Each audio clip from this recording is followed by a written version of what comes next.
اب رمضان کا مہینہ شروع ہوگا، بہت سی چیزیں اپنی طرف سے لوگ داخل کریں گے.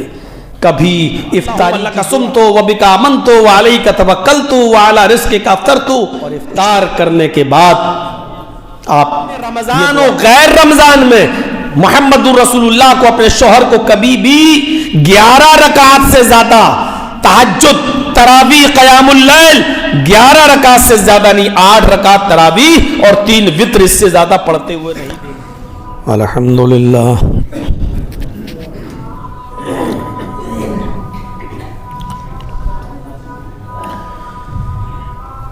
الحمدللہ نحمده ونستعینه ونستغفره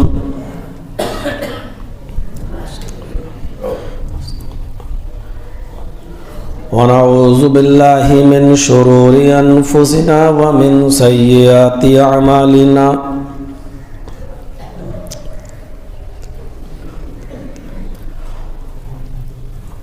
من يهده الله فلا مضل له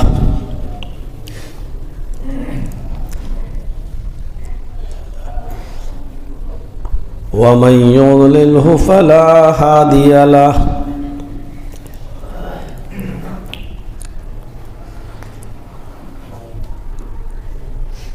وأشهد أن لا إله إلا الله وحده لا شريك له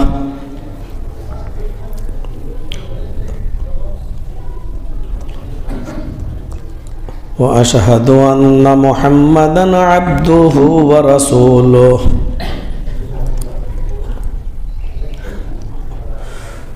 أما بعد فإن خير الحديث كتاب الله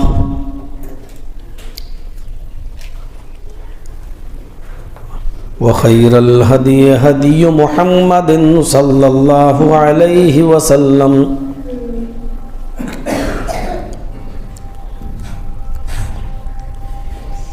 وشر الأمور محدثاتها وكل محدثة بدعة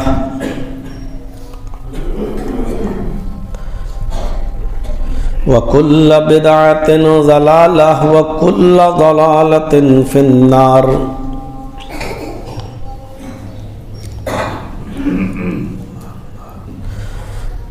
أعوذ بالله من الشيطان الرجيم.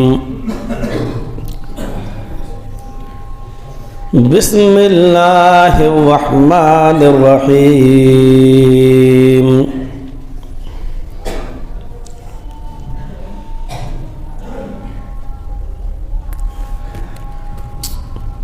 يا أيها الذين آمنوا استعينوا بالصبر والصلاة إن الله مع الصابرين.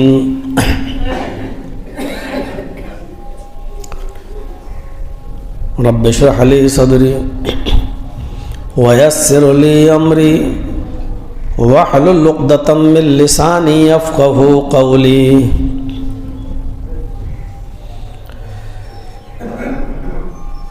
حاضرین جمعہ جامع مسجد لکھی پور،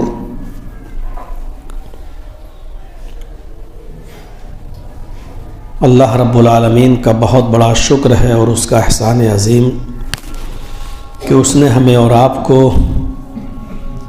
آج جمعے کے دن اپنے اس بابرکت گھر میں ایک ساتھ جمع ہو کر نماز جمعہ ادا کرنے کی توفیق بخشی. کچھ باتیں جو آج کے اس دن میں ہونی چاہیے، اللہ تبارک و تعالیٰ نے وہ سننے کا ہمیں اور آپ کو موقع دیا ہے. اسی سے دعا ہے کہ ہمیں عمل کی توفیق بھی عطا فرمائے. جمعہ کا خطبہ بہت مختصر ہوتا ہے اور اس مختصر سے خطبے میں کچھ اہم اور ضروری باتیں آپ کے سامنے آنی چاہیے. نبی اکرم صلی اللہ علیہ وسلم کا عام طور پر جو خطبہ ہوتا تھا جمعہ کا، وہ وعظ و نصیحت اور تذکیر پر ڈپینڈ کرتا تھا. اس میں نصیحتیں زیادہ ہوا کرتی تھیں اور آخرت کا خوف زیادہ ہوا کرتا تھا، کیونکہ انسانوں کو، بندوں کو آخرت سے جتنا جوڑا جائے گا دنیا کی اہمیت اتنی ہی کم ہوتی جائے گی اس کی نظر میں. جب ہمیں یہ معلوم ہو جائے گا کہ آخرت کی زندگی دنیا کی زندگی کے مقابلے میں اتنی زیادہ ہے کہ جیسے سمندر کے اندر کوئی شخص اپنی انگلی ڈالے اور اس کے بعد اس انگلی کو باہر نکالے تو سمندر کے پانی کے مقابلے میں آپ کی انگلی میں جو پانی کا قطرہ لگا ہے اس کی کوئی حیثیت نہیں ہے. یہ دنیا کی زندگی بالکل ایسی ہی ہے آخرت کی زندگی کے مقابلے میں کہ آخرت کی زندگی سمندر اور دنیا کی زندگی اس سمندر میں ڈوبی ہوئی انگلی کو نکالنے کے بعد جو پانی آپ کی انگلی میں لگا رہتا ہے بس وہی. اور انسان اتنی قلیل اور اتنی کم مقدار کی زندگی کے لیے کتنا سب کچھ کرتا ہے. اس کو معلوم ہے کہ ہم جو کما رہے ہیں اس کا استعمال ہم خود نہیں کر پائیں گے.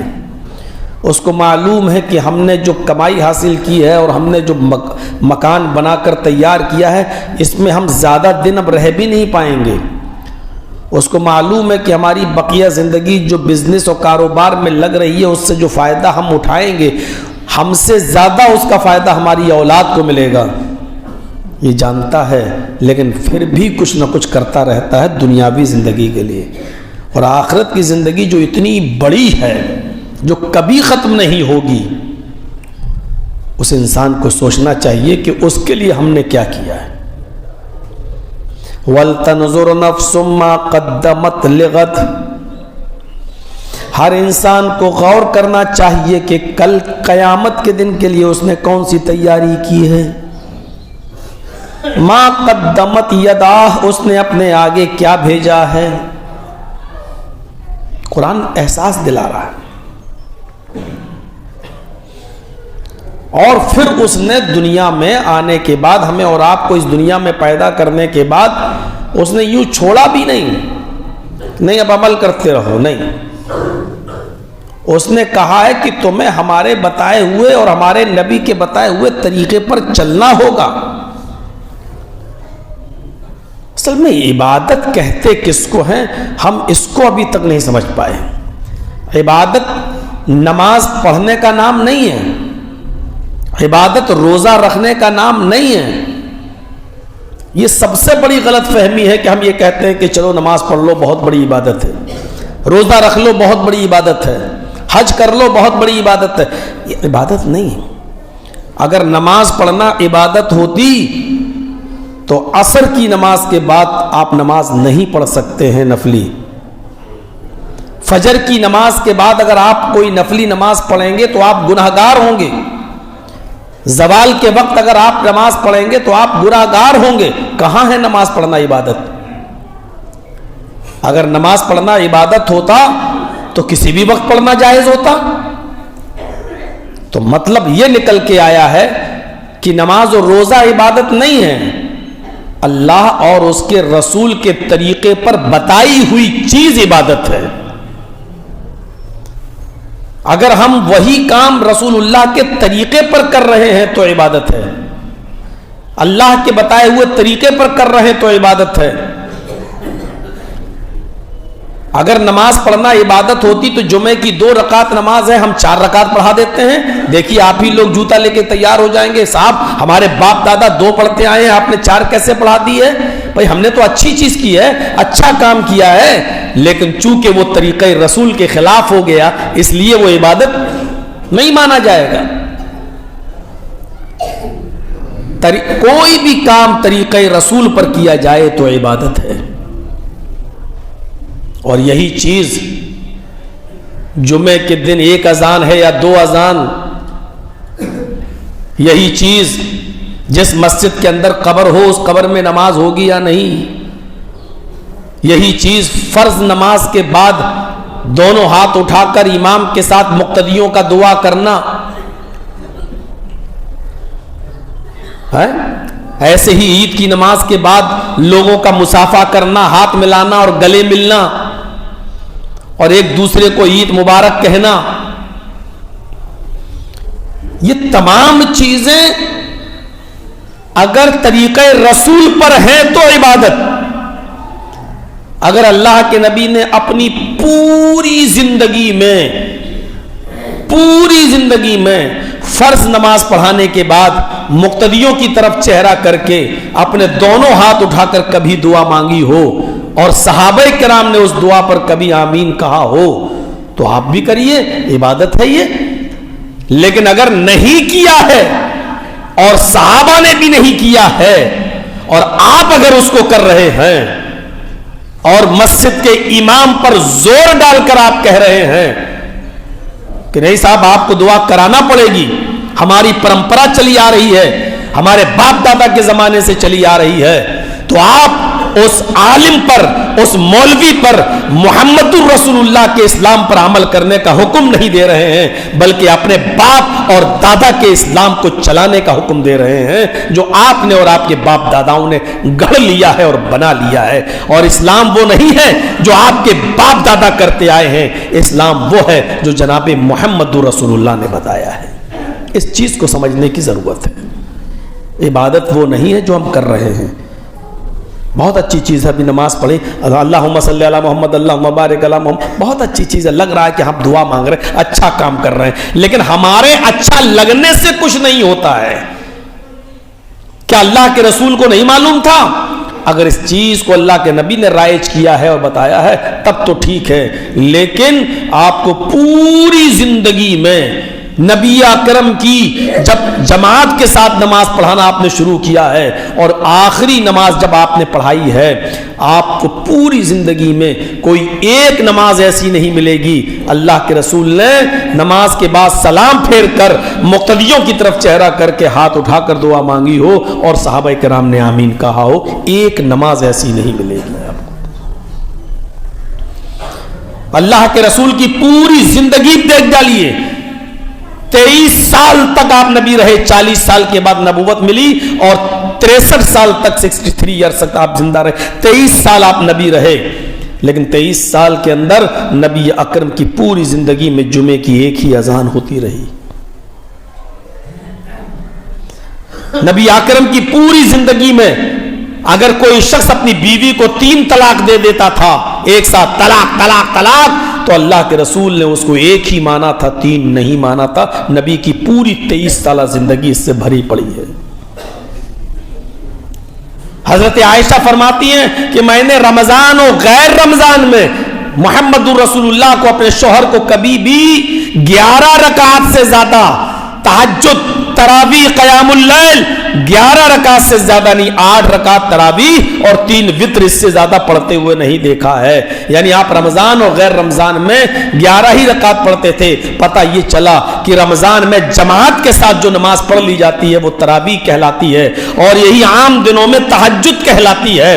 اللہ کے رسول صلی اللہ علیہ وسلم عام دنوں میں بھی 11 پڑھتے تھے اور رمضان میں بھی آپ نے 11 ہی پڑھائی ہے، 8 تراویح اور 3 رکعت وتر.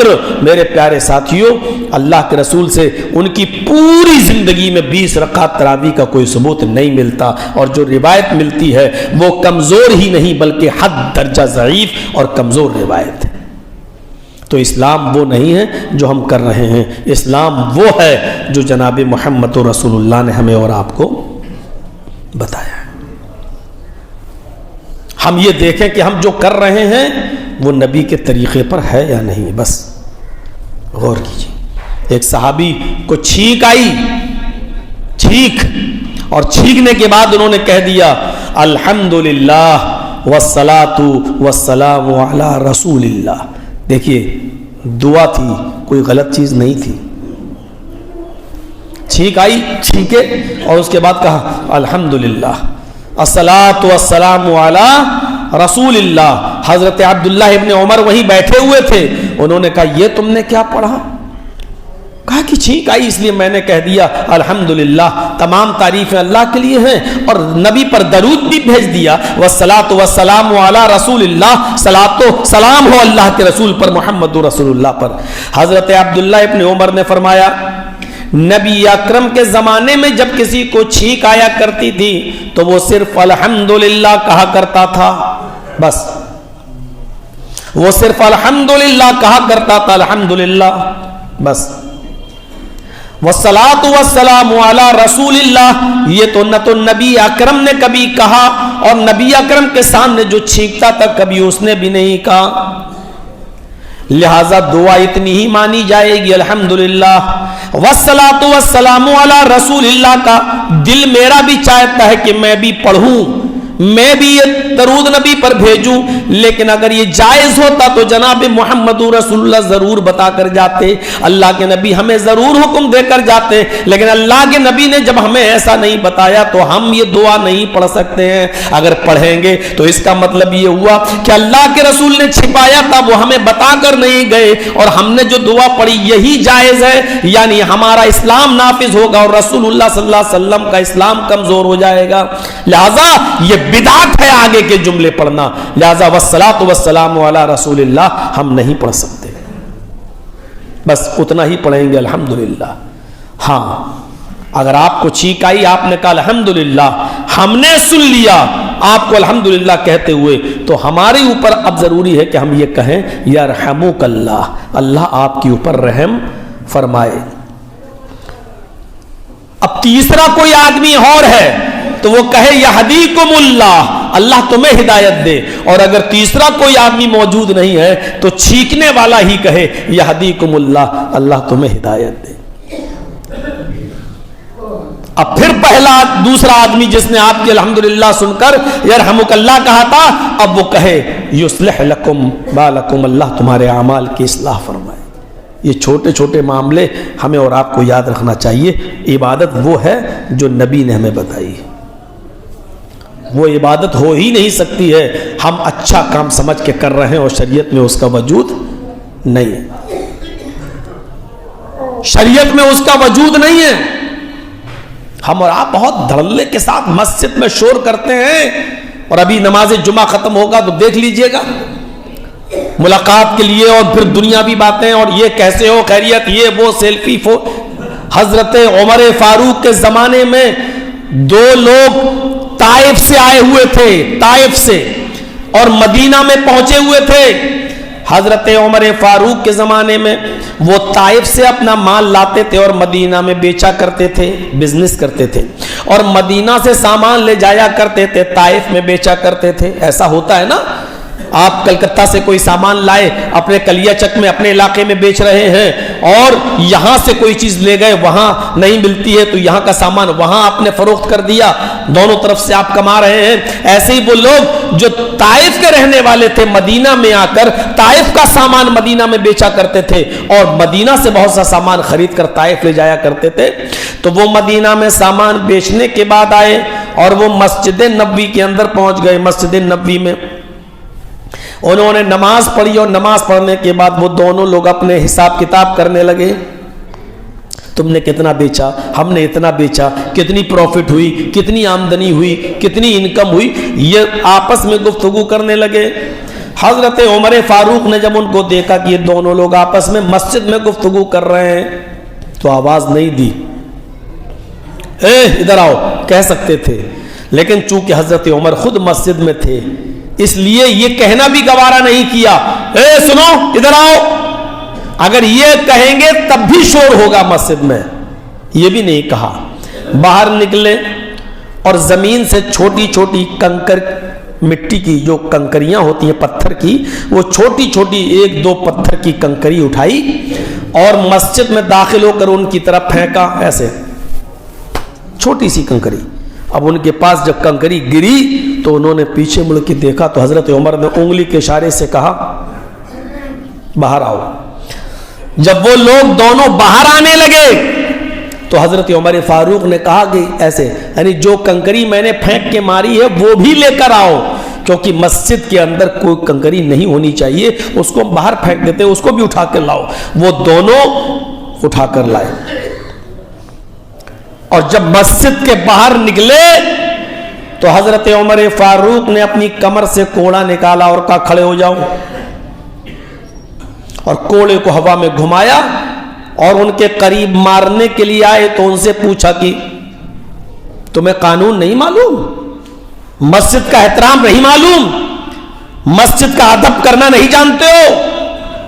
میں نے آج سے پہلے تمہیں یہاں نہیں دیکھا, کہیں باہر سے آئے ہو کیا؟ اور ہوا میں کوڑا لہرا رہے ہیں. کہا کہ ہاں باہر سے آئے. کہاں سے آئے ہو؟ کہا طائف سے.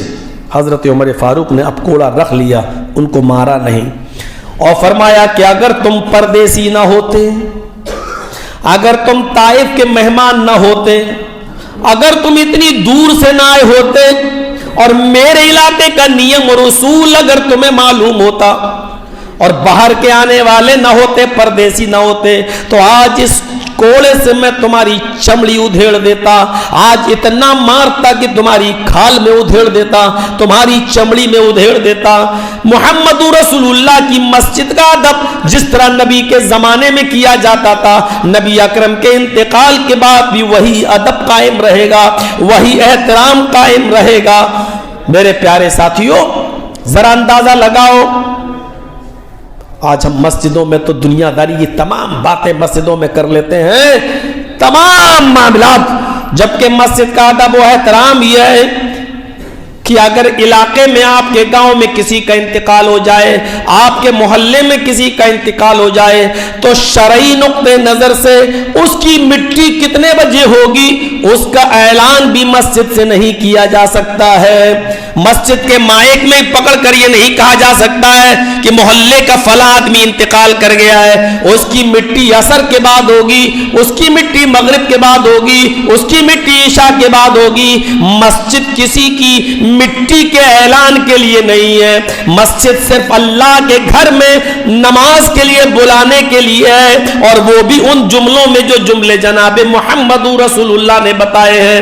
اللہ اکبر, اللہ اکبر, اشہد ان لا الہ الا اللہ. بس اس لیے ہے مسجد کے آپ اذان کے کلمات بلند کریں, اذان دیتے دیتے لائٹ چلی جائے اور مائک بند ہو جائے, اور اذان بغیر مائک کے ہو, اور جماعت کھڑی ہونے سے پہلے اگر نماز کا وقت ہو جائے, اب لائٹ آ جائے, تو آپ مائک کھول کر یہ بھی نہیں کہہ سکتے ہو کہ لوگوں جماعت کھڑی ہونے والی ہے, اذان کا وقت ہو چکا ہے, اب جلدی آؤ مسجد کے اندر نماز پڑھنے کے لیے, جماعت کھڑی ہونے والی ہے.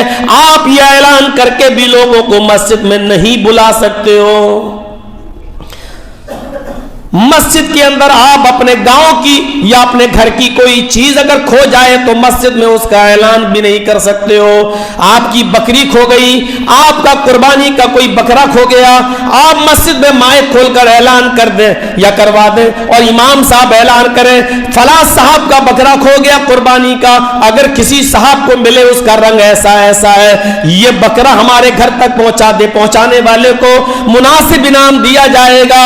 میرے بھائیو, آپ یہ بھی اعلان نہیں کر سکتے ہو. اللہ کے نبی صلی اللہ علیہ وسلم نے فرمایا اگر کوئی شخص اپنی گمشدہ کھوئی ہوئی چیز کا اعلان مسجد سے کرے تو اس کے جواب میں یہ کہو کہ اللہ کرے کہ تجھے تیری کھوئی ہوئی چیز نہ ملے, اللہ کرے کہ تجھے تیری کھوئی ہوئی چیز نہ ملے. اس کے جواب میں یہ اور کہیے, اگر کوئی مسجد میں اعلان کر دیتا ہے کہ میرا موبائل گم ہو گیا ہے, اگر کسی صاحب کو ملا ہو تو وہ موبائل دے دے, دینے والے کو مناسب انعام دیا جائے گا, اور آپ کے کانوں میں یہ آواز جائے تو آپ یہ کہیے کہ اللہ کرے تیرا موبائل تجھے نہ ملے, اللہ کرے کہ تجھے تیرا بکرا نہ ملے.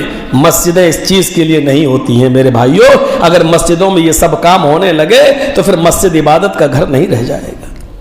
عبادت وہ ہے جو نبی اکرم نے بتائی ہے. اب ہم سوچیں گاؤں میں اب مسجدوں سے کتنی چیزوں کا اعلان کرتے ہیں.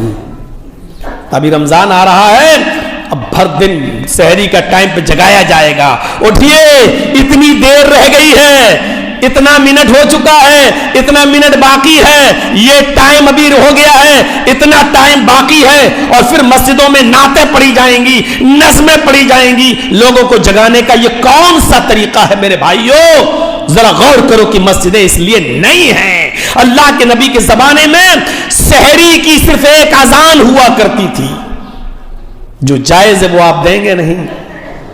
فجر کی اذان سے پہلے تہجد کی ایک اذان ہوا کرتی تھی، اگر آپ کے ہاں ہوتی ہے تو فبہا، بہت اچھا، نہیں ہوتی ہے تو آپ کو بہت عجیب سا لگے گا کہ لو صاحب ایک اور اذان دلوانے لگے ہیں۔ لوگ ایسا نہ ہو کہ تہجد کی اذان کے وقت فجر کی اذان سمجھ کے سحری کھانا چھوڑ دیں کہ یہ تو اذان ہوگی فجر کی۔